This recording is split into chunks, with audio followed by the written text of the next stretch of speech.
Hello बच्चों, welcome to SSC expert. मैं हूं रोहित, आपकी इकोनॉमिक्स की फैकल्टी, और हम कर रहे हैं PYQ of the subject economy. चलिए बच्चों, तो हम without wasting any more time हम स्टार्ट करते हैं हमारे पीवाईक्यू से। तो देयर आर सम पीवाईक्यूज जो आपके उठाए गए हैं, जो आपके वेरियस एग्जामिनेशन जैसे कि जो एसएससी के द्वारा जो कंडक्ट किए जाते हैं, इनके अंदर इकोनॉमिक्स में भी खासकर दो सब्जेक्ट, मतलब माइक्रो इकोनॉमिक्स का एक सब्जेक्ट टाइप होता है जिसको कहते हैं डिमांड और सप्लाई, मतलब कि मांग और आपूर्ति से यहाँ पे मुख्यतः पूछे गए हैं। क्लियर है बच्चों? चलिए, तो यहां पूछ रहा है आपसे, law of diminishing marginal utility states that as a customer consumes more and more units of a commodity. मतलब कि ठीक है, सीमांत घटती, हसमान नहीं है, सीमांत घटती, सीमांत उपयोगिता घटती सीमांत उपयोगिता का नियम कहता है कि जैसे जैसे उपभोक्ता किसी वस्तु के ज्यादा से ज्यादा यूनिट्स का उपभोग करता है, वैसे वैसे उसका प्रभाव क्या पड़ता है। ठीक है, तो यहां पे देखिए चार ऑप्शन दे रखे हैं आपको। कह रखा है कि marginal utility derive from each additional unit decreases, मतलब कि प्रत्येक अतिरिक्त यूनिट से प्राप्त सीमांत उपयोगिता घटती है। ठीक है, फिर यहां पे दूसरा दे रहा है total utility increase at the increasing rate. Sir कुल उपयोगिता बढ़ती है, बढ़ती दर से बढ़ती है। फिर टोटल यूटिलिटी डिक्रीजेस, सर कुल उपयोगिता घटती है। मार्जिनल यूटिलिटी रिमेन्स कांस्टेंट, सीमांत उपयोगिता स्थिर रहती है। अब चलिए इसको समझते हैं बच्चों अपन कुछ इस तरीके से। एक बार बस मैं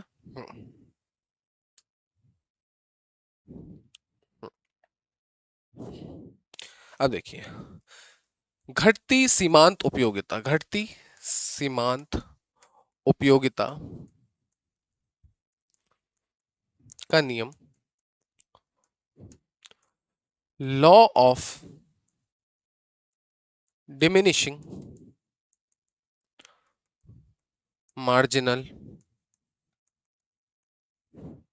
यूटिलिटी क्या होता है, ये पहले एक बार अपन जान लेते हैं, उसके बाद आप खुद इस क्वेश्चन को सॉल्व करेंगे।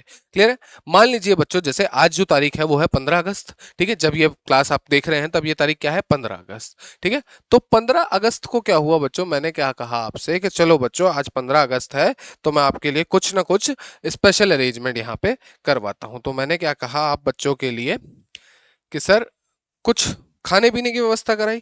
तो खाने पीने की व्यवस्थाओं के अंदर मैंने कहा बच्चों आप एक काम कीजिए, जूस पी लीजिए। क्या पी लीजिए? जूस पी लीजिए। आप लोगों के लिए मैंने अलग से जूस बनवाया। ठीक है, तो जूस जो होगा बच्चों किसमें दिया जाएगा, गिलास में दिया जाएगा। क्लियर है? अब देखो बच्चों, अब मैं कहता हूं एक तो होता है मेरा उत्पाद और एक होती है उत्पाद की उपयोगिता। उपयोगिता का मतलब होता है यूटिलिटी, मतलब कि किसी भी चीज को यूज करने पर आपको कितने जो है, किसको क्या कहते हैं, इसको देखिए संतावना, संतावना सेटिस्फेक्शन की प्राप्ति होती है। ठीक है, किस तरीके से आप सेटिस्फाई होते हैं, किस तरीके से आप उस चीज को एंजॉय करते हैं, या किस चीज से आप, किस तरीके से आप उसका उपयोग करते हैं, उस चीज को कहा जाता है उसकी यूटिलिटी, यानी कि आपकी उपयोगिता। तो मैंने कहा यहां पर मैं ले लेता हूं यूटिलिटी, उपयोगिता।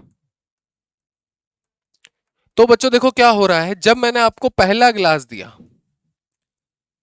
तो सर आपको बड़ा शानदार लगा जूस, तो तब मान लो ऐसा हुआ आपको मजे आए, तो आपने इसको रेटिंग दी 5 स्टार की, कि सर बहुत मजे आए, बहुत बढ़िया था, फर्स्ट क्लास, मजे आ गए।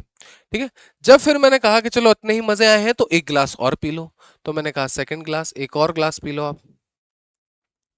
ठीक है, तो मैंने कहा जब दूसरा गिलास पिया आपने तो मजे आए, लेकिन पहली बार जितने नहीं आए। जैसा आपको पता ही है, पहली पहली तो हर चीज ही बहुत अच्छी लगती है। पहली वाली चीज जो पहली, हर चीज, पहली कार, पहली बाइक, बाकी जो भी पहली आप अपने दिमाग में सोच रहे हैं, उसके अनुसार अंदाजा लगा सके, भुलाए नहीं भूला जाता। ठीक है, तो सर इससे इसके बराबर तो नहीं होगा, तो मतलब क्या होगा सर, इससे थोड़ा सा कम हो जाएगा। सर हाँ ठीक है सर, बढ़िया है, मजे आ गए। फिर मैंने कहा इतने मजे आए तो एक गिलास और पी लो बच्चों। चलिए थर्ड गिलास, तीसरा गिलास भी मैंने आपको दिया। तो यहां क्या किया सर, ठीक है अब जो है, अब तक आपका जो है पेट वेट भर गया था, तो अब जितना आपने पिया उतना ही आपको, ठीक है सर, हाँ चलो पेट वेट भर गया, अब और नहीं पी सकता हूं मैं। ठीक है, तो चलिए, फिर मैंने कहा अरे यार आप तो इतने जवान बच्चे हो, ठीक है, जवान बच्चे 3 गिलास जूस में कैसे पेट भर रहा है, ठीक है, अभी तो आपको खाने पीने की डाइट होनी चाहिए। तो मैंने कहा एक गिलास और पियो। चलिए, तो मैंने कहा फोर्थ, चौथा गिलास भी आप लोग पीजिए। तो जब आपने चौथा गिलास पिया तो तब मन मार मार के पिया। क्या है? मन मार मार के आपने पिया। तो मैंने क्या किया, ठीक है सर मजे कम ही आए। फिर मैंने कहा बच्चों देखो 15 अगस्त का दिन है आज, और एक एक गिलास तो और पीना पड़ेगा, जिसने नहीं पिया वो पाकिस्तानी, जिसने नहीं पिया वो क्या है, पाकिस्तानी है। तो इस, अब तो इस पे तो कौन रुकेगा, ठीक है, ये बेइज्जती तो कोई नहीं झेलता। तो क्या हो जाएगा, पांचवा गिलास भी आप लोगों ने पिया। पांचवा ग्लास पिया तो बिल्कुल ही मजे नहीं आए, क्योंकि मजबूरी में पिया है। अब छठा ग्लास दूंगा तो आप तो ग्लास मेरे मुंह पे फेंक के भाग जाओगे। ऑल दो मेरे को पता है कि आप इतने होनहार स्टूडेंट हो कि आप ये तो नहीं करोगे, लेकिन दोबारा तो मेरे पास कभी आसपास भी नहीं दिखोगे। क्लियर हुआ? तो यहां एक चीज आपको देखने को मिली कि सर जैसे ही मैंने एक और अतिरिक्त गिलास पिया, ठीक है, वैसे ही मेरी क्या हो गई सर, उस चीज की उपयोगिता कम हो गई। सर जैसे ही फिर दोबारा से, मतलब कि यहां जितने मैं अतिरिक्त गिलास, अतिरिक्त इकाइयों का उपभोग करूंगा, एडिशनल यूनिट को कंज्यूम करूंगा, ठीक है, उतनी ही मेरी जो उपयोगिता है वो क्या होती जाएगी, घटती जाएगी। सर कम होती जा रही है, कम होती जा रही है, एक टाइम बाद क्या हो जाएगी, नेगेटिव, मतलब जीरो हो जाएगी, जीरो से नीचे नहीं होती है। क्लियर है? तो इसी चीज को कहा जाता है सर घटती सीमांत उपयोगिता का सिद्धांत। मतलब कि क्या कहते हैं इसको सर? सर प्रत्येक अतिरिक्त इकाई के उपभोग पर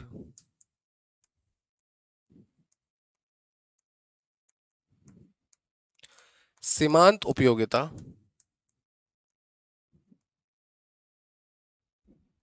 घटती है। ठीक है? ऑन कंजप्शन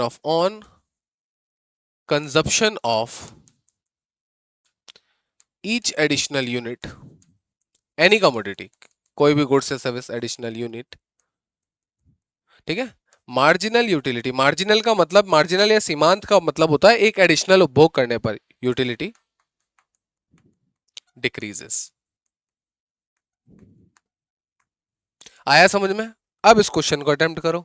सर सीमांत उपयोगिता का नियम कहता है कि जैसे जैसा उपभोक्ता किसी वस्तु को ज्यादा से ज्यादा यूनिट्स का उपभोग करता है, ठीक है, क्या होता है, प्रत्येक अतिरिक्त यूनिट से प्राप्त सीमांत उपयोगिता क्या होती है, घटती है। ऑप्शन नंबर ए मेरा यहां पे बिल्कुल, marginal utility derive from each additional unit is decreased. हो गया? सिंपल ही तो था। कौन कह रहा है इकोनॉमिक्स टफ है? कौन कह रहा है? मैं तो हमेशा कहता हूं economics is not tough but technical, and whatever you are dreaming of is tough but not impossible. मतलब कि सर इकोनॉमिक्स टफ नहीं है, क्या है बच्चों, बस टेक्निकल है। और जो आपका सपना है वो टफ है लेकिन इम्पॉसिबल नहीं है। ठीक है? तो यहां पे ध्यान रखिएगा, इस तरीके से ये क्वेश्चन अपन ने सॉल्व किया है। चलिए, कब पूछा गया है? एसएससी स्टेनोग्राफर के अंदर पूछा गया है 6 अगस्त 2025 को, पहली शिफ्ट के अंदर ये सवाल। चलिए, फिर इसके बाद अगला सवाल अपन करते हैं बच्चों, कि मांग के नियम के अनुसार किसी वस्तु के लिए उपभोक्ता की मांग होनी चाहिए। ठीक है? क्या है? According to the law of demand the consumer demands for a good must be, ठीक है, वस्तु की आपूर्ति से प्रत्यक्ष संबंध, मतलब कि directly related to the supply of good, है ना सर? देखिए, अब अगर मैं बात करता हूं, चलिए इसको एक बार क्वेश्चन को पढ़ लीजिए। ये भी कब पूछा गया? एसएससी सीएचएसएल के अंदर पूछा गया 2023 की पहली शिफ्ट के अंदर। ठीक है? देन कि according to the law of demand the consumers demand for a good must be, के मतलब सर लॉ, मांग के नियम के अनुसार। अब मांग का नियम है क्या? मांग का नियम भी समझ लेते हैं। सर क्या हो रहा है केवल, ठीक है, अगर मांग का नियम क्या कहता है, लॉ ऑफ डिमांड कहता है, लॉ ऑफ डिमांड यानी कि मांग का नियम कहता है हमें यहां पर कि सर यदि, ठीक है, यदि किसी वस्तु की प्राइस बढ़ती है तो उसकी मांग क्या होती है, कम होती है, और यदि किसी वस्तु की प्राइस कम होती है तो उसकी मांग बढ़ जाती है। मतलब ये ऐसा समझो आप, आपका बेसिक कंज्यूमर बिहेवियर अगर मैं समझूं, जिस तरह से आप खरीदारी करते हो, अगर कोई चीज 100 रुपए से, ठीक है, 100 रुपए से कितने की हो गई है, 110 रुपए की हो गई है। मान लीजिए कोई चीज 100 रुपए किलो पे, आप जब कोई चीज 100 रुपए किलो थी तब आप उसको 100 किलो खरीद रहे थे। जैसे ही वो 10 रुपए महंगी हो जाएगी, मैं कहूंगा बच्चों आप कम से कम 10 किलो तो कम खरीदोगे। सर महंगी हो गई, अभी तो नहीं खरीद रहा, बाद में खरीदूंगा। जैसे ही यहाँ पे क्या होगा सर, वही 100 रुपए से अगर ये 80 रुपए हो जाएगी तो आप ज्यादा माल खरीदोगे, मतलब मैं कहूंगा 120 किलो खरीदोगे। मतलब कि देखो क्या हो रहा है, इस जगह पे पी कांस्टेंट है, इस जगह पे डिमांड कांस्टेंट है। अगर सर प्राइस कम हुई तो यहां देखो, सॉरी, अगर प्राइस बढ़ गई तो क्या हुआ, अगर मूल्य बढ़ गया तो मांग क्या हो गई, कम हो गई। और सर अगर अगर मूल्य कम हो गया तो मांग यहां पर, डिमांड यहां पे क्या हो गई, बढ़ गई।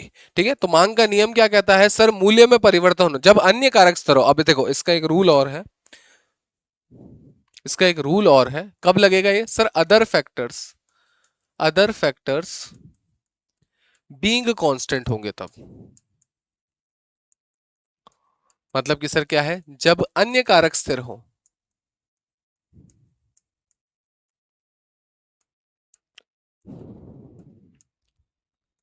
सर सीधी बात है, मांग को तो बहुत सारे कारक प्रभावित कर सकते हैं, जैसे आपकी इनकम, सर इनकम मतलब कि जेब में पैसा होगा तो ज्यादा खरीदोगे, जेब में पैसा नहीं होगा तो मांग नहीं कर पाओगे। क्लियर होगा। तो सर इसके अलावा sir price of related goods मतलब कि जैसे सर दूसरी वस्तुओं का मूल्य, जैसे कि सर एक वस्तु होती है पूरक वस्तु मतलब कि सप्लीमेंट्री गुड्स। सर मान लीजिए जैसे अगर पेट्रोल की कीमत बढ़ रही है तो आप पेट्रोल कार की मांग को क्या कर दोगे, कम कर दोगे। पेट्रोल सस्ता हो रहा है तो पेट्रोल कार की कीमत को क्या कर दोगे आप, बढ़ा, पेट्रोल कार की मांग को क्या कर दोगे आप, बढ़ा दोगे। ठीक है, तो ये भी फर्क डाल रही है। सर सेम प्रतिस्थापित वस्तुएं मतलब कि सब्स्टिट्यूट गुड, अगर सर पेट्रोल की कीमत बढ़ रही है तो आप डीजल की मांग को क्या करोगे, बढ़ा दोगे। और सर अगर पेट्रोल की कीमत कम हो रही है तो डीजल की मांग को भी आप क्या कर दोगे, कम कर दोगे। मतलब कि सर मांग पे तो ये भी प्रभाव डाल रही है। इसके अलावा बच्चों प्राकृतिक कारक होते हैं। ठीक है, कि जैसे सर अगर बारिश ज्यादा हो रही है तो छाते ज्यादा बिकेंगे, बारिश कम हो रही है तो छाते कम होंगे। इसके अलावा बच्चों फैशन, अगर जैसे मान लीजिए बूट कट जींस का फैशन है तो हर कोई बूट कट जींस ही मांगेगा। अगर सर जैसे वो एक ट्रेंडिंग कुर्ते जो होते हैं अगर उनका फैशन आ गया है तो वही पहनेंगे सबके सब। तो क्या फैशन भी डिराइव करता है सर। इसके अलावा और क्या क्या कर सकता है, और इसके अलावा आपकी जो है एक्सपेक्टेशन है, निवेश की प्रक्रिया है, ये सब। लेकिन मैं कह रहा हूं इनमें से यदि अगर कोई ना बदले और केवल क्या बदले, प्राइस यानी कि मूल्य बदले, केवल और केवल क्या बदले, मूल्य बदले, और उस मूल्य में परिवर्तन होने से मांग में परिवर्तन हो तो उसको क्या कहते हैं बच्चों, मांग का नियम। तो मतलब ये किसके बीच के संबंध को दिखा रहा है सर, ये रिलेशनशिप शो करता है केवल और केवल किसके बीच में, between price and demand, price and demand. केवल और केवल किसमें, प्राइस एंड डिमांड मतलब कि मूल्य और वह मांग में। क्लियर हुआ। तो चलिए अब इस क्वेश्चन को करिए। मांग के नियम के अनुसार किसी वस्तु के लिए उपभोक्ता की मांग होनी चाहिए। According to the law of demand the consumers demand for a good must be, क्या है, directly related to the supply of goods. Supply की तो हमने बात ही नहीं करी, मांग का नियम है, आपूर्ति कहां से आ गई, तो मतलब सर ये गलत हो जाता है। ठीक है, फिर पूछ रहा है inversely related to the price of good. ठीक है, इनवर्सली रिलेटेड का मतलब क्या बोल रहा है, अब यहाँ पे बढ़ने या घटने की बात तो नहीं कर रही है। ठीक है, बढ़ने या घटने की बात तो नहीं कर रहा है। लेकिन देखो अब एक चीज और समझाऊंगा इसमें सर, यहाँ पे लेकिन यहाँ पे क्या आ गया देखो, आपूर्ति से तो रिलेटेड नहीं है। मतलब कि सर आपूर्ति से तो रिलेटेड नहीं है लेकिन कीमत से है। यहाँ पे भी कीमत लिखा है, यहाँ पे आपूर्ति है तो आपूर्ति को भी काट लेंगे। Inverse related to the supply of good, ये भी नहीं आएगा। अब देखो क्या है, केवल पूछा है इनवर्सली और डायरेक्टली, मतलब कि सर प्रतिलोमित या प्रत्यक्षित। अब देखो बच्चों यहां एक चीज देखने को मिल रही है कि सर अगर मूल्य बढ़ रहा है, मूल्य बढ़ रहा है तो मांग कम हो रही है। और सर अगर मूल्य कम हो रहा है तो क्या हो रही है, मांग बढ़ रही है। ठीक है, तो बच्चों इसको क्या कहते हैं, इसको या तो इसको क्या कहते हैं, अप्रत्यक्ष या फिर नकारात्मक या फिर प्रतिलोमित क्या कहते हैं। इस संबंध को कहा जाता है, इस संबंध रिलेशनशिप यानी संबंध को क्या कहा जाता है, प्रतिलोमित। प्रतिलोमित, एक के बढ़ने पे दूसरा कम हो या फिर नकारात्मक या अप्रत्यक्ष। ठीक है, एक के बढ़ने पर इनवर्स, इनडायरेक्ट या फिर नेगेटिव। एक के बढ़ने पे दूसरा कम हो और एक के कम होने पे दूसरा बढ़े तो ये क्या है, दोनों के बीच में नेगेटिव संबंध है। मतलब कि क्या है, इनवर्स संबंध है यानी कि प्रतिलोमित संबंध है। अब इस क्वेश्चन को अगर अपन सॉल्व करते हैं तो क्या होगा सर, डायरेक्टली तो नहीं है, यहां भी ये गलत हो जाता है। क्या हो जाता है, इनवर्सली मतलब कि क्या है, वस्तु की कीमत से प्रतिलोमित। चलिए बच्चों, देन इसके बाद अगला करते हैं। देखिए ये थोड़ा सा टिपिकल क्वेश्चन है। ये क्या है, मिलान करने के लिए दे रहा है, match the column with their description. SSC stenographer में पूछा गया 6 अगस्त वाले शिफ्ट 1 को, कॉलम ए को कॉलम बी से मिलाना है, स्तंभ व उनके विवरण का मिलान करें। ठीक है, अब देखो पहला पूछ रहा है मांग का नियम। मांग का नियम अपन ने अभी पढ़ा है, मांग का नियम अपन ने अभी पढ़ा है। तो क्या पूछा है, demand and price move in opposite direction when income increases. ठीक है, तो सर इनकम की तो बात ही नहीं थी लॉ ऑफ डिमांड में, मतलब कि सर ये तो नहीं हो रहा है। ठीक है, after a certain point increasing input leads to declining marginal product. ठीक है, फिर थर्ड पूछ रहा है, चलिए देखते हैं कि ठीक है यहाँ पे जब किसी वस्तु की कीमत बढ़ती है तो उसकी मांग कम हो जाती है। ठीक है, चल सर एक बार हमने मान लिया, यहाँ पे क्या हो रहा है, ये हो जाता है। इसमें जो है बच्चों यहाँ पे क्या दिया हुआ है, इनकम नहीं है, डिमांड आएगा यहाँ पे, इसमें थोड़ा सा करेक्शन हो जाएगा। यहाँ पे क्या हो जाएगा,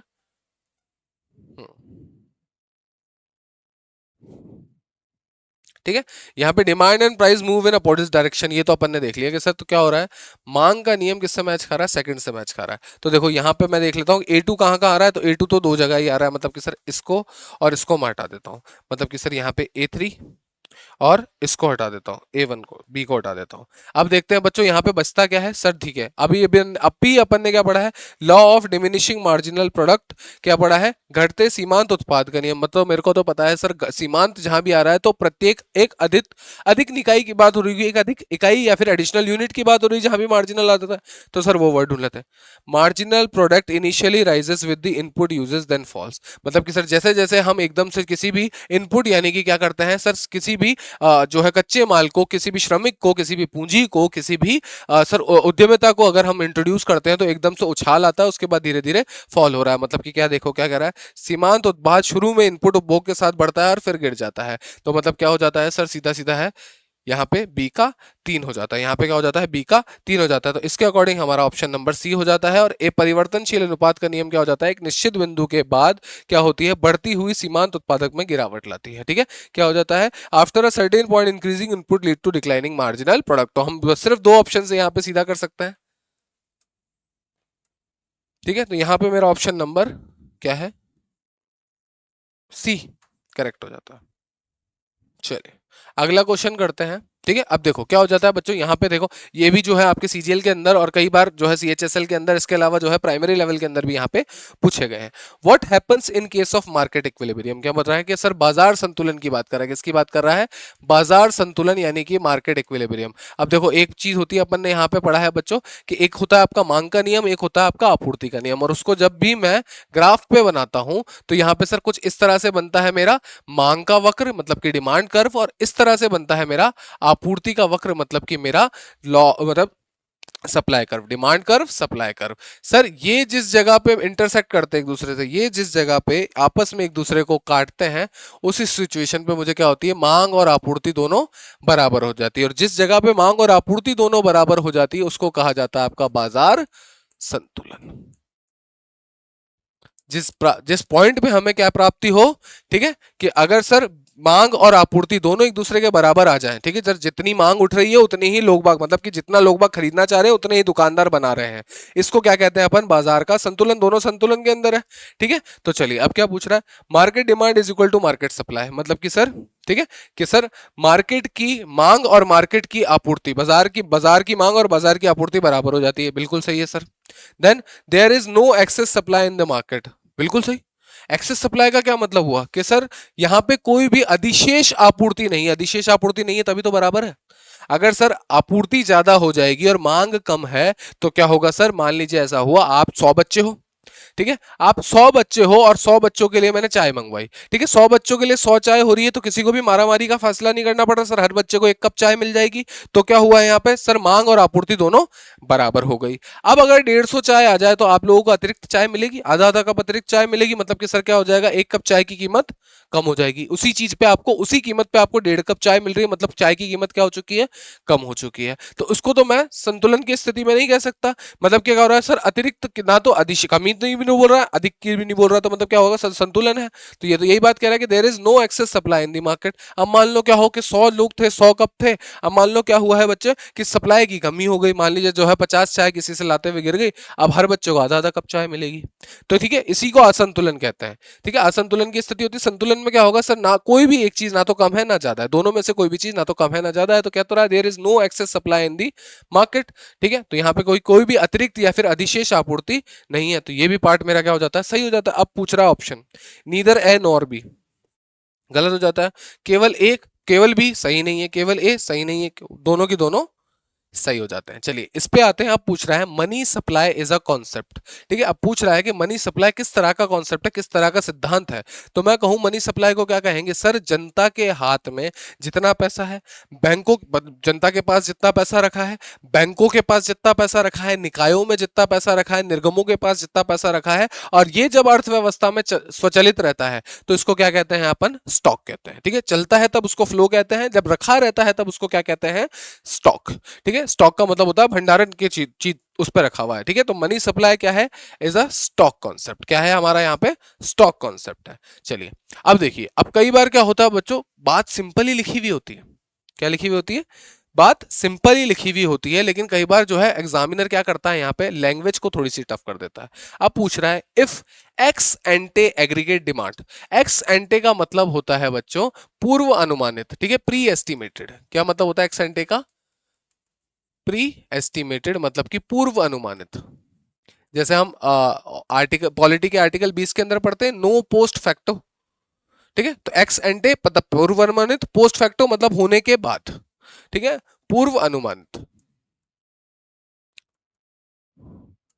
ठीक है। एक्स एंटे का मतलब क्या होता है? प्री एस्टिमेटेड यानी पहले से अनुमान लगाई हुई, पूर्व अनुमानित।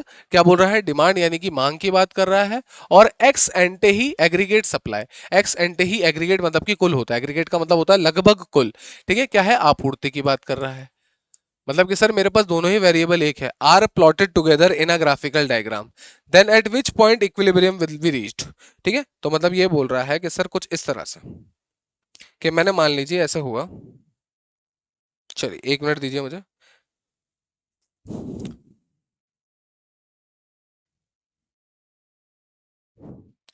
मैंने कुछ इस तरह से एक और बनाना पड़ेगा।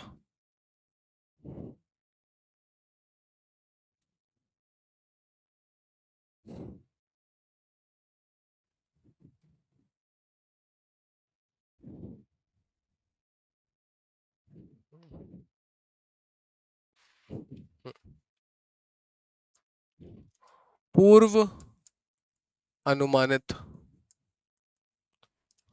आंकड़े मतलब कि एक्स एंटे, ठीक है। अब मैंने कहा सर यहां पे मैं एक तरफ ले लेता हूं मांग और एक तरफ ले लेता हूं बच्चों आपूर्ति यानी कि सप्लाई, ठीक है। अब मान लीजिए आपूर्ति भी मैंने किलो में ले ली और मतलब मांग भी मैंने किलो में ले ली, आपूर्ति भी मैंने किलो इसमें किलो में ले ली। लेकिन सर इन दोनों का संबंध किससे होगा? सर प्राइस यानी कि मूल्य से। अब मूल्य किस में लूंगा? रुपए में लूंगा। तो मान लीजिए मैं टमाटर का उपघातक हूँ, क्या हूँ? टमाटर के मेरे प्लांट्स लग रहे हैं, टमाटर की जो है क्या है, मैं खेती कर रहा हूँ। तो जब टमाटर कितने होंगे बच्चों? ठीक? जब मैं टमाटर बच्चों 8 रुपए किलो बेचूंगा तो मैं कहूंगा कि सर मैं दिन के 100, ठीक है, 80 किलो उत्पाद बेच रहा होगा, ठीक है। दिन के 80 किलो उत्पाद में दिन के 80 किलो टमाटर बेचना चाहूंगा। और लोग बाग कितने खरीदना चाहेंगे? सर लोग बाग तो ज्यादा खरीदना चाहेंगे। लोग बाग मान लो ऐसा है, लोग बागों की मांग आ रही है कितनी? 120 किलो। तो सर ठीक है, 8 रुपए किलो टमाटर थे जब लोग बाग 120 किलो टमाटर खरीदना चाहते थे, लेकिन मैं कितने बेच रहा था? 80 किलो। अब सर आपूर्ति कम हो गई, मांग ज्यादा है तो मांग बढ़ेगी। अब मांग बढ़ेगी तो सर कीमत भी बढ़ेगी। तो सर क्या हो जाएगा? मान लो जब टमाटर 10 रुपए किलो हो गए तब लोगों के लिए महंगे हो गए, तो लोग बागों ने 100 किलो ही बेचना चालू किया। और मेरे पास अगर पैसा ज्यादा मिल रहा है तो मैं कितने बेचूंगा? 100 किलो बेचूंगा। अब मान लीजिए क्या हुआ, टमाटर थोड़े से और महंगे हो गए। तो क्या होगा बच्चों? मैंने तो ज्यादा मंगा लिए, ज्यादा बेचना चाहूंगा। और यहाँ पे जो है लोग बाग कितने खरीदेंगे? 80 किलो ही खरीदेंगे, ठीक है। अब अगर मैं इसको एक ग्राफ में बना दूं तो अब आप खुद ही समझ जाओगे।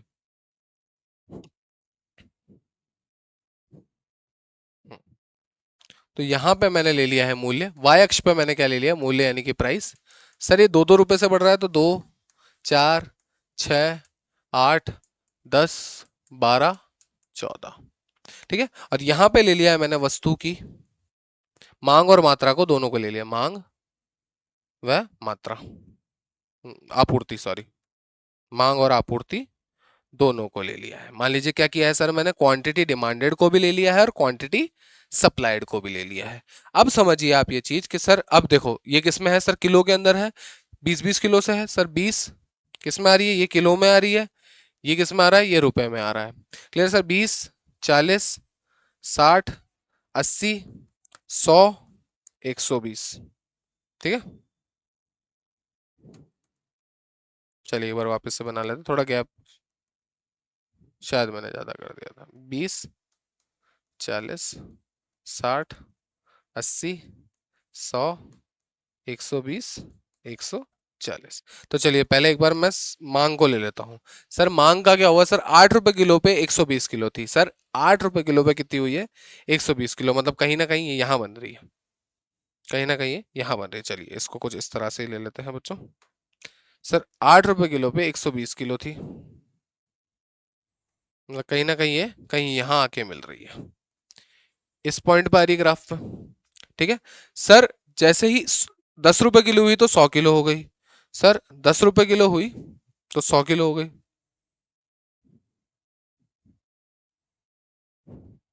तो मैं कहूंगा सर कुछ यहां आके मिल रही है। ठीक है बच्चों, अब मैंने कहा सर जैसे ही क्या हुआ, 12 रुपए किलो हुई तो 80 किलो हो गई। सर 12 रुपए जैसे ही पहुंची 80 किलो हो गई, मतलब कि सर यहाँ कुछ इस तरह से बन रही है।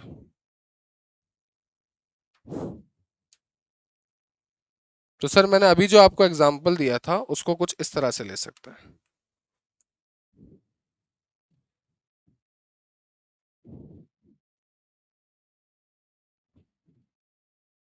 तो ये जो बना है मेरा, इसको कहते हैं बच्चों मांग का वक्र। ये क्या बना मेरा, मांग का वक्र। अब चलो एक बार मैं सप्लाई को भी ले लेता हूं, अब आपूर्ति को भी तो देखना पड़ेगा बच्चों। ठीक है, तो आपूर्ति का देखते हैं चलिए। अब आपूर्ति को अगर मैं देखता हूं तो बच्चों कुछ इस तरह से हो रही है। सर 8 रुपए पे 80 किलो थी, मतलब सर 8 पे क्या आई, 80 आई। मतलब सर आपूर्ति कुछ मेरी यहां बन रही है। आपूर्ति क्या आ रही है मेरी, कुछ यहां आ रही है। सर 10 रुपए पे देखोगे 100 किलो हो रही है, सर कुछ यहां आ रही है। और सर 12 रुपए पे 120 किलो हो रही है, मतलब कि सर मैं एक बार ऐसे कह सकता हूं इसको कि सर 12 पे मतलब कुछ इस तरह से 120 किलो हो रही है, मतलब सर कुछ यहां आ रही है। ठीक है, तो मतलब सर अगर मैं इसको क्या कहूं, आपूर्ति का वक्र कहूं, तो ये कुछ इस तरह से बनेगा।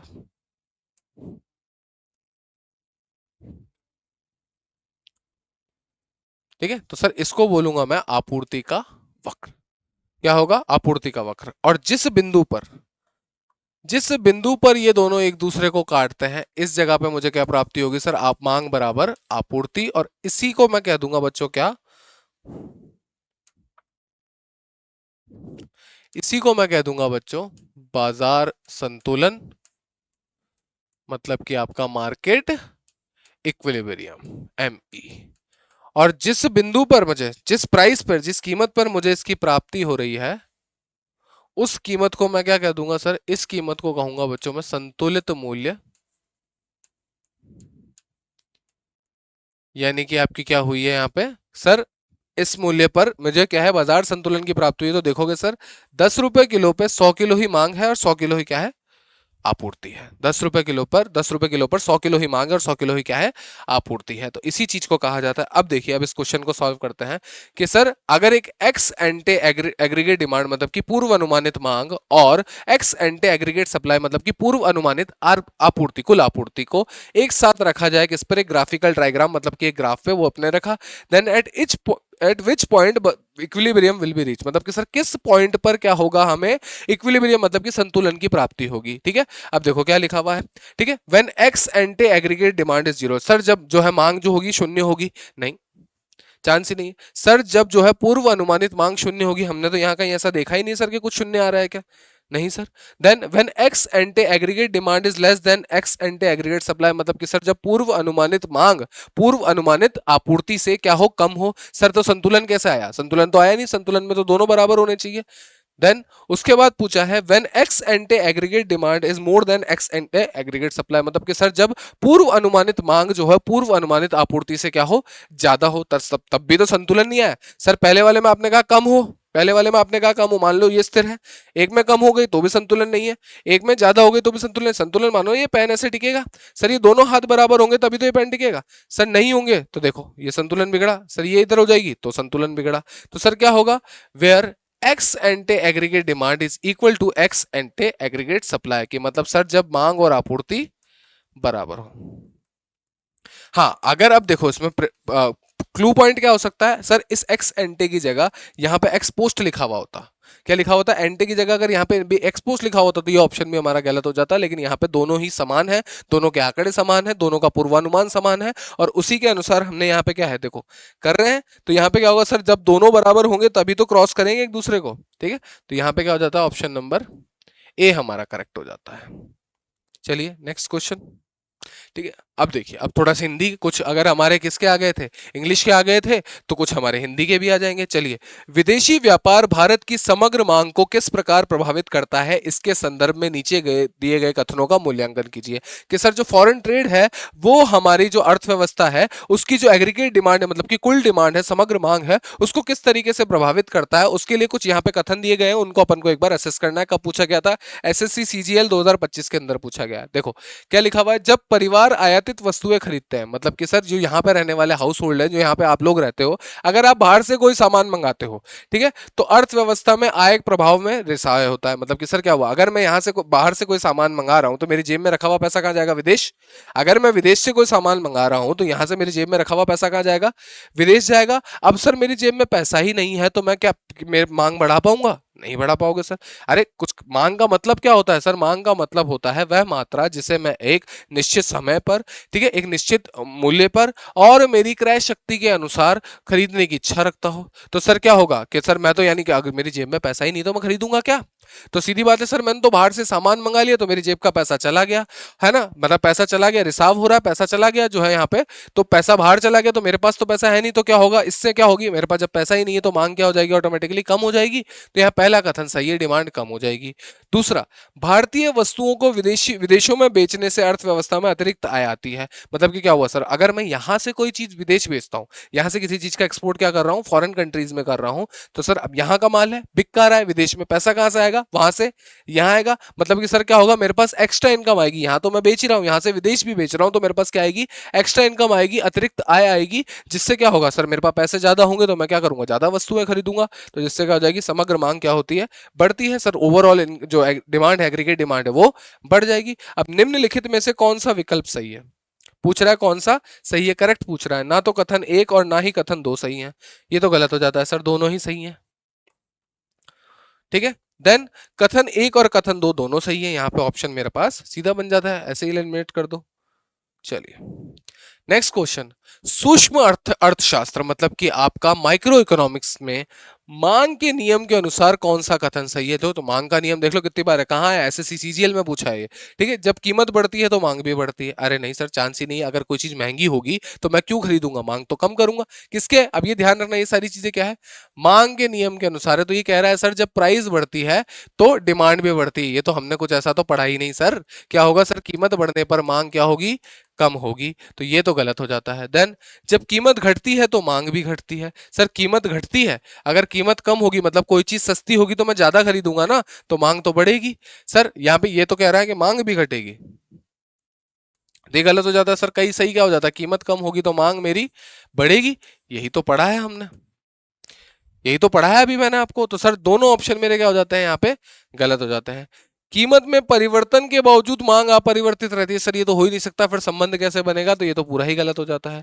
जब कीमत बढ़ती है तो मांग घटती है। सर कीमत बढ़ती है तो मांग घटती है, जबकि अन्य कारक स्थिर रहते हैं। ये तो मैंने कहा था, डेफिनेशन में पहले लगाया था, जब अन्य कारक स्थिर हो तब अगर कीमत बढ़ने पर मांग घटे तो उसे ही मांग का नियम कहते हैं। या फिर इसका उल्टा भी लिख दोगे तो भी सही है, यानी कीमत घटने पर मांग बढ़े तो भी सही है। क्लियर है? चलिए, तो डी हो जाता है। फिर व्यष्टि अर्थशास्त्र में, ठीक है, किस पे? व्यष्टि अर्थशास्त्र में वह आरेख, ठीक है, वह आरेख जो कीमत और मांग की गई मात्रा के बीच में संबंध को दर्शाता है उसको क्या कहते हैं? सर अभी तो बताया मैंने, ये देखिए सर, कीमत और मात्रा, कीमत यहां आ गई, मात्रा यहां आ गई, इसके बीच के संबंध को दिखा कौन रहा है? Sir D. डी को क्या बोलते हैं बच्चों? मांग वक्र, डिमांड कर्व। ठीक है, और आपूर्ति और कीमत के बीच में संदर्भ कौन दिखा रहा है? सप्लाई। सर इसको बोलते हैं सर आपूर्ति वक्र, एस कर्व, सप्लाई कर्व। अब करिए आराम से इस क्वेश्चन को, क्या बोल रहा है? ये आ गया। सर व्यष्टि अर्थशास्त्र में वह आरेख जो कीमत से और मांगी गई मात्रा के बीच में संबंध को दिखाता है उसको क्या बोलते हैं? मांग वक्र पूछते हैं। कब? सीएचएसएल के अंदर पूछा है, शिफ्ट 2 के अंदर। क्लियर है? सूक्ष्म अर्थशास्त्र में, माइक्रो इकोनॉमिक्स में कौन सा वक्र कर्व ये दर्शाता है कि मांग की मात्रा कीमत के साथ कैसे बदलती है? कर तो दिया सर, मांग वक्र। क्लियर हुआ? देखो लॉ ऑफ डिमांड से कितने क्वेश्चन पूछे हैं। उस बाजार की स्थिति को क्या कहा जाता है जब उपभोक्ता उत्पादकों द्वारा आपूर्ति की जाने सकने वाली मात्रा से अधिक अधिक उत्पाद बेचना चाहते हैं? मतलब कि क्या हो रहा है सर, देखो कि क्या हो रहा है कि सर उपभोक्ता उत्पादकों द्वारा, ठीक है, आपूर्ति की जा सकने वाली मात्रा से क्या कर रहे हैं, अधिक उत्पाद चाहते हैं। सर क्या कहते हैं कि मतलब क्या हो रहा है कि सर ऐसा है कि यहाँ पे जो है कोई चीज ऐसी है कि उपभोक्ता तो चाहते हैं 100 किलो आए मार्केट के अंदर, लेकिन जो है यहाँ पे उत्पादक जो है वो 80 किलो ही माल बना पा रहे हैं। तो मतलब सर क्या होगा, यहाँ पे अधिशेष मांग होगी, अधिशेष मांग होगी, मांग ज्यादा है, ठीक है, मांग ज्यादा है, सप्लाई कम है, मतलब कि एक्सेस डिमांड है, एक्सेस डिमांड है। तो इसका मतलब क्या होगा सर, देखो समझो क्या हुआ है सर, मान लीजिए ऐसा हुआ कि चाय वाला तो बेचारे के पास 50 कप चाय ही है, लेकिन चाय पीने वाले 100 पहुंच गए। तो अब क्या बोलेंगे, अरे भैया ऐसा है कि अब तो आधा आधा कप चाय, मतलब 10 रुपए में ही आधा कप चाय मिलेगी। मतलब कि क्या हुआ सर, जो चीज 10 रुपए में पूरा कप मिलती थी वो चीज अब 10 रुपए में आधा कप मिल रही है, मतलब एक चाय की कीमत अब कितनी हो जाएगी सर, 20 रुपए। अब पूरा कप चाहिए तो 20 रुपए देने पड़ेंगे, नहीं तो 10 में तो आधी ही चाय मिलेगी, मतलब चाय की कीमत डबल हो जाएगी। ठीक है, तो इस चीज को क्या कहा जाता है, मतलब कि सर कीमत बढ़ेगी। जब भी सर ऐसा होगा, मांग ज्यादा होगी, सप्लाई कम होगी, तो क्या होगा सर, प्राइस बढ़ेगा ही बढ़ेगा, कीमत बढ़ेगी ही बढ़ेगी। तो इसका मतलब तब क्या आ जाएगी सर, मुद्रास्फीति आ जाएगी, इन्फ्लेशन आ जाएगा, मुद्रास्फीति आ जाएगी, इन्फ्लेशन आ जाएगा। तो इसको क्या कहेंगे बच्चों यहाँ पे, ठीक है। अब देखो, अब यहाँ पे देखो अपस्फीति लिखा हुआ है, अपस्फीति तो इसका उल्टा होता, लेकिन यहाँ पे क्या लिखा हुआ, अधिशेष, एक्सेस। क्लियर हुआ यहाँ पे? चलिए, निम्नलिखित कथनों पर विचार कीजिए। ये भी क्या है, एसएससी सीजीएल ठीक है 2024 के अंदर पूछा गया है। ब्याज दर और मुद्रा की मांग के बीच में प्रत्यक्ष संबंध है। ठीक है, ब्याज दर और मुद्रा की मांग के बीच में प्रत्यक्ष संबंध है। चलिए देखते हैं कि कैसे हो सकता है। सर ऐसा होता है, ब्याज दर का मतलब होता है वह दर जिसको, मान लीजिए ऐसे ब्याज दर के तौर पे मैं रेपो दर ले लेता हूँ। क्या ले लेता हूँ बच्चों, रेपो दर ले लेता हूँ, रेपो रेट ले लेता हूँ। ठीक है, रेपो दर क्या होती है, वह दर जिस पर आरबीआई अनुसूचित वाणिज्यिक बैंकों को, शेड्यूल कमर्शियल बैंक्स को क्या करता है, अल्पकालिक ऋण प्रदान करता है। ठीक है, तो मैंने मान लीजिए क्या हो रहा है बच्चों, यहाँ पे रेपो दर क्या होती है, रेपो दर का मतलब हो गया आरबीआई, ठीक है, किसको पैसा दे रहा है, एसबीआई को पैसा दे रहा है। ठीक है, और फिर एसबीआई क्या कर रहा है, ग्राहक को लोन दे रहा है, ग्राहक को क्या दे रहा है, ऋण दे रहा है। ठीक है, अब मान लीजिए क्या हुआ, अगर रेपो दर क्या है, आरबीआई है, मतलब मान लीजिए क्या हुआ, 5% है, मतलब कितनी है, 5% है। अगर सर ये एसबीआई को 5% पे ऋण दे रही है, अगर सर ये वृद्धि हो जाए, 5.25% हो जाए, ठीक है, तो मतलब एसबीआई क्या करेगा सर, ऋण लेना कम करेगा, ऋण लेना कम करेगा। ठीक है, इसका मतलब क्या होगा सर, सीधी बात है, ठीक है, मनी सप्लाई मतलब डिमांड ऑफ मनी का मतलब क्या हो जाएगा, सीधा है यहाँ पे कि सर लोग बाग तरलता की मांग क्या करेंगे। अब तक लोन क्या है, 5.25 है, मान लो जो 5% था, तब जो है एसबीआई आपको 7% ब्याज दर पे ग्राहक को लोन देता था। 5.25 हो जाएगी तो 7.5% हो जाएगा, मतलब आपकी ईएमआई पे फर्क पड़ेगा। ईएमआई पे फर्क पड़ेगा तो क्या होगा, आपकी जो मांग है, ग्राहक ऋण क्या हो जाएगी, कम हो जाएगी, मतलब मुद्रा की मांग क्या हो जाएगी, कम हो जाएगी। तो प्रत्यक्ष नहीं है, कैसा है बच्चों, अप्रत्यक्ष संबंध है। कैसा है, इनडायरेक्ट रिलेशनशिप है, मतलब पहला तो मेरा गलत हो जाता है। फिर अब पूछ रहा है ब्याज दर और मुद्रा की मांग के बीच में कैसा है, विपरीत, विपरीत संबंध है, बिल्कुल सही है सर। तो यहाँ पे क्या हो जाता है, पूछ रहा है दोनों में से सत्य कौन है, केवल कथन दो सत्य है। तो ये हमारे कुछ क्वेश्चंस है बच्चों, ये जो हमने किए हैं इस बार। तो देखिए इसके अनुसार मैं कह तो रहा हूं, इकोनॉमिक्स बस एक टेक्निकल पार्ट है ना, टफ नहीं है, इसको अपन इसी अप्रोच से करेंगे और फटाफट जो है, आपको पता है टीम एक्सपर्ट आप डाउनलोड कीजिए, ऑनलाइन क्लासेस शुरू हो चुकी हैं। आपकी इकोनॉमिक्स हो गई, आपकी ज्योग्राफी हो गई, करंट अफेयर्स हो गया, पॉलिटी हो गई, इंग्लिश, मैथ्स, एडवांस मैथ, मतलब arithmetic, advance math, reasoning, computer, even that general science, आपकी स्टैटिक जीके, सबके लिए हमारे पास एक्सपर्ट टीम पड़ी है, जो आपको इसी तरीके से जो है सवाल यहां पे हल कराएंगे, ताकि आपको जो है कॉन्सेप्ट्स क्लियर हो। और जितने अच्छे आपके कॉन्सेप्ट्स क्लियर होंगे, उतनी ही बेहतर आपकी एक्यूरेसी होगी, और जितनी बेहतर आपकी एक्यूरेसी होगी, उतनी ही बेहतर आपकी स्पीड होगी, और एडुकेटिव के नए पैटर्न के अनुसार आपका सिलेक्शन क्या हो जाएगा, आसान हो जाएगा। तो चलिए बच्चों, इसी थॉट प्रोसेस पे मैं लेता हूं आपसे अलविदा। मैं हूं रोहित, आपकी इकोनॉमिक्स की फैकल्टी। आपसे मिलेंगे जल्द ही, तब तक के लिए खुश रहिए, मुस्कुराते रहिए। जय हिंद, जय भारत।